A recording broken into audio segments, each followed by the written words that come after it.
हूं, खामोशी से सुने। मेरे खिलाफ बंद कमरों के अंदर, मुल्क से बाहर और मुल्क के अंदर एक साजिश हो रही है, और वो साजिश ये है कि वो चाहते हैं कि इमरान खान की जान ले ली जाए।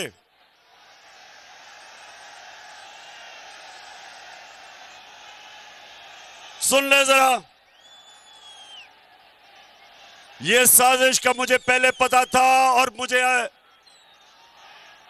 चंद दिन पहले मुझे पूरा इल्म हो चुका है। तो पहले जरा गौर से सुने मैं क्या किया है।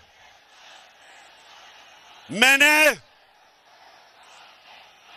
नौजवानों, मैंने एक वीडियो रिकॉर्ड करवाई है।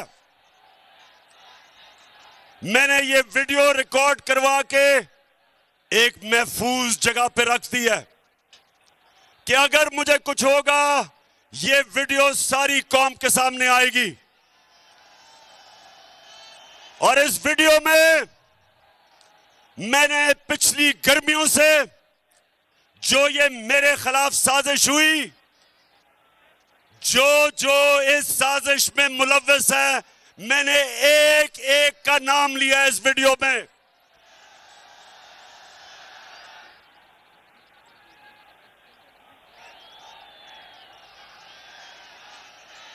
देखिए, फिर से सुन लें और चुप करके सुने। मैं आपके सामने अहम बात कर रहा हूं। मैंने वीडियो रिकॉर्ड करवाई है। साजिश है, और साजिश ये है कि उन्होंने समझा है कि ये इमरान खान हमारे रास्ते में रुकावट है और इसको हटाना चाहिए। मुझे मारने की साजिश है।